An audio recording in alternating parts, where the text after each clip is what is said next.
Did the market just crash? Look, we just negotiated 30% off an asking price on a deal. Yeah, 30%. Honestly, I haven't heard of real discounts like this in the past 5 years. Properties sticking longer in the market, vendors willing to do a deal.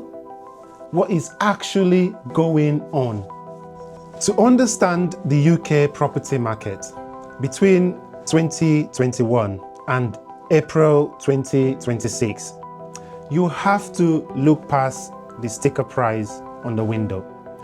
On paper, the market looks like it's holding steady, but in reality, the gurus on your feed are either screaming that the world is ending or trying to sell you a course or how everything is fine and you can quit your job tomorrow with a single property income. But the truth is, it's complicated. Today, let's discuss the cold property data in the past 5 years. I've layered these in 4 key points, and you need to stick around for all of them. Because if you miss one, you're only seeing half the truth. Firstly, we'll be diving on how long property are staying in the market. But if you think sales are slow, wait until you see what's happening with construction and building of new homes. And next is a wipeout in real terms. It gets deeper. And for flat owners, we got to talk about the £65,000 leasehold trap and service charges, the sticky market liquidity trap. The market isn't moving, it's vibrating in place. Sellers are refusing to drop prices and buyers can't afford the new rates. And there is an inventory glut. As of March 2026, the UK property listings reached an 11-year high. There is plenty to buy, but nobody is buying.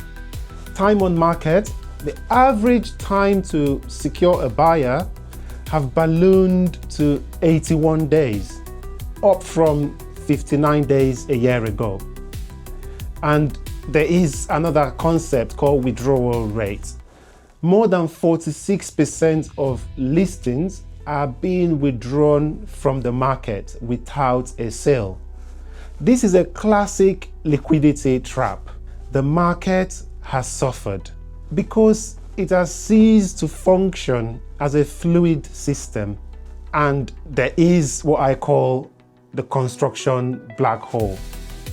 While the government talks about building 1.5 million homes, the actual construction statistics tell a horror story, particularly in the capital.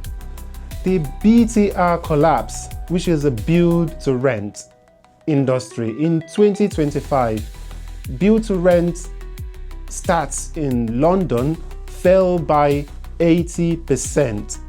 Here we have the local authority failure as well.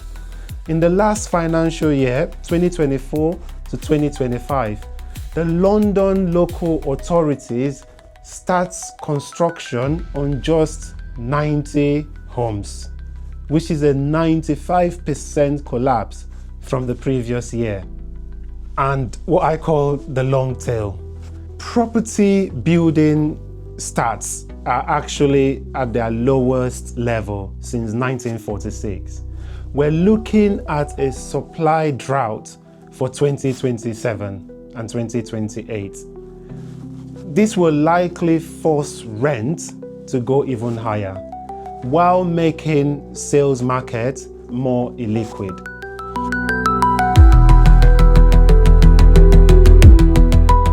If your house was worth £300,000 in 2021 and is worth £305,000 today, April 2026, you haven't made £5,000. You have actually lost a fortune. There is a wage and price gap.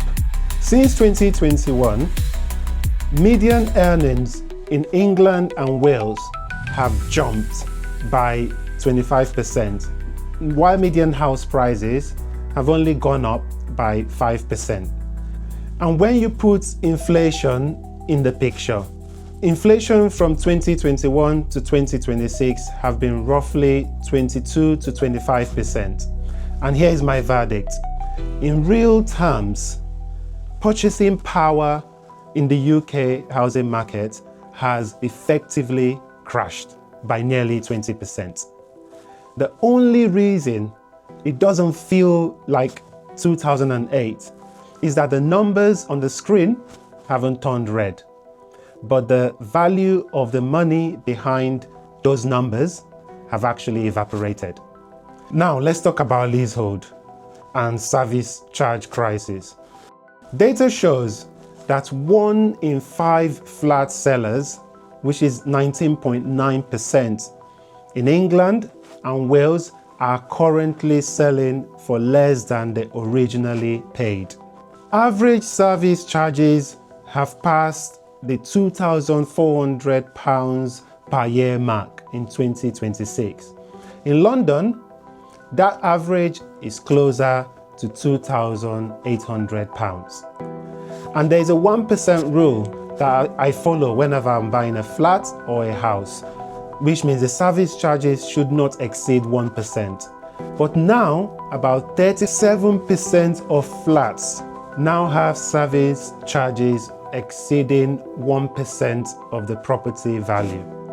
Lenders are starting to blackball these properties, making them functionally unsellable to anyone without cash. Here's my final verdict. Did the market just crash? Yes. We have had a silent crash. We didn't get the Lehman Brothers 2008 40% drop, but we've had a massive housing shortage. And we've also got a slow motion squeeze, where the real value of UK housing has been marked down by 20%, while everyone else is looking at energy bills. The market has split into two worlds. The winners, the Northwest, Manchester, Liverpool, and part of the Northeast, have seen an annual growth of 3.1% in early 2026 alone. This is where the yield and the value rebalancing are happening. And the losers, London and the Southeast. London prices fell 1.7% from January 2026 to March 2026.